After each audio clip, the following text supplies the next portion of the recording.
Thomas the Punisher Jane is a hardened Texas Ranger, recruited by British intelligence attempting to catch his man on British soil in my hometown of London, with a support cast of John Malkovich.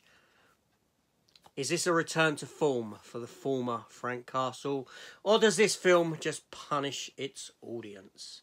Let's find out.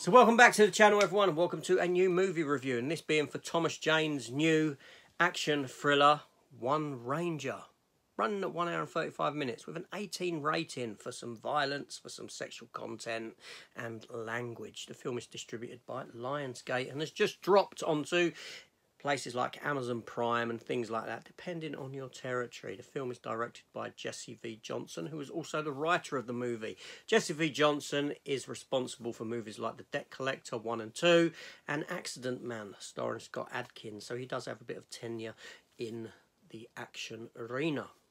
The film stars Thomas Jane as Texas Ranger Alex Tyree, Declan McBride as his antagonist Dean Jager, Dominic Tipper as Agent Jennifer Smith, and her boss, John Malkovich, as Control. So this film here does open in Texas with Thomas Jane's character doing what he does, capturing criminals, where he gets caught up in a bit of a goings-on down there with Declan McBride's Dean Jager, not knowing the full extent of this guy's connections and what this fella's up to. Who's an Irish dissident who had connections with the IRA and still has it in for the United Kingdom, and thusly a big plot ensues where Declan Jager, who's responsible for the death of Thomas Jane's partner and some other deputies and things like this, manages to escape, gets back to the UK. Thomas Jane's character is essentially hired by British intelligence to come over and assist in the capture of this person, because Thomas Jane has had some dealings with him, knows what it looks like, all this sort of a thing. This obviously introduces the character of Agent Jennifer Smith and John Malkovich as Control, and we're now set on British soil with a story that surrounds an imminent terror plot on the United Kingdom. A massive gun that's imported into, like, you know, sort of howitzer that's reported, that's been smuggled into the UK bit by bit.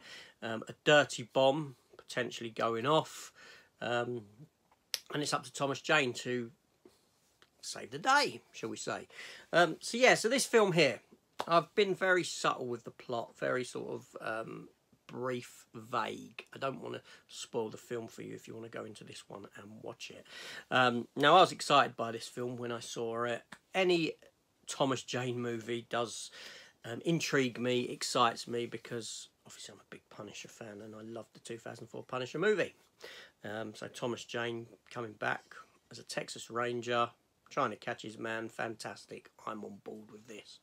Now, this film, 95 minutes, doesn't overstay its welcome. It's got a nice run time and it flows very well.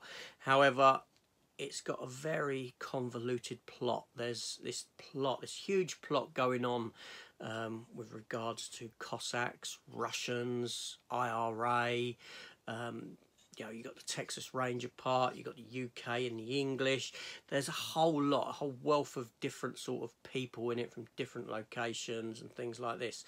I do feel that the plot is overcomplicated for what the film wants to do. You know, a Texas Ranger coming to London to track down his man, fine, fantastic. Fish out of water kind of story for the police officer teaming up with a British intelligence officer. You know, fantastic idea. It really is.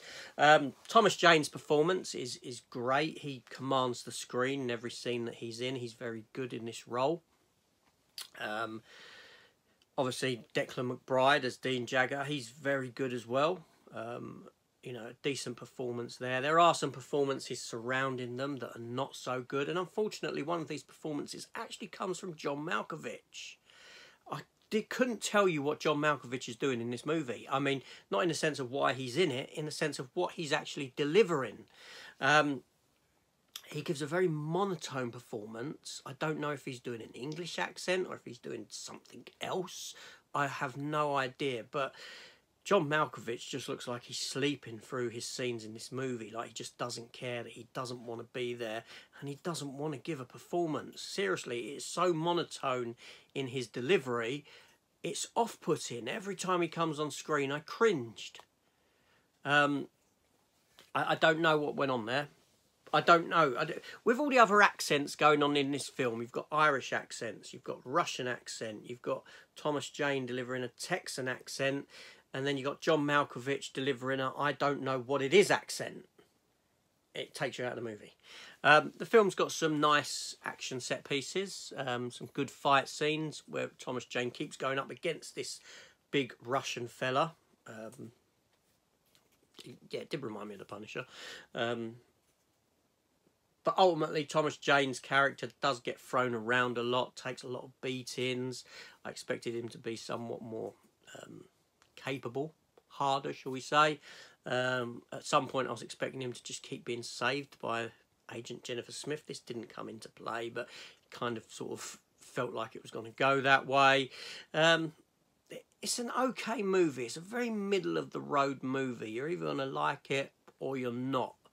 Like I said, I think the plot is very overcomplicated for the story that the film wants to deliver, with a lot of moving parts that do come together, but are they required?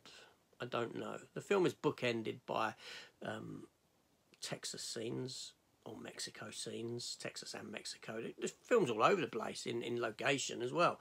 But it's a nicely filmed movie. You know, and if this character played by Thomas Jane was to get a sequel as Alex Tyree, I'd be on board with it. I would. Yeah, but it's a very middle-of-the-road movie.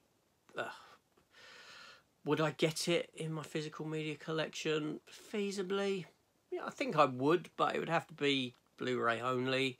At a rather cheap cost when the price dropped down into sale or something like that. Not a day one purchase at all. I would watch it again, obviously. I may get more out of it a second time round. There were times when I had to put the subtitles on because I seriously couldn't understand what some people were saying in the movie. But yeah, so a bit of an odd one, really. But, you know, each to their own, isn't it? I don't know. Thomas Jane, powerful in it. The film around him, not so much. But there we go. This is AJ. Let me know your thoughts on this movie if you've seen it, if you've come across this, or if you're interested in it, or if this review will make you go and watch it. Let me know. And I shall speak to you all on the next one. Take care all and goodbye.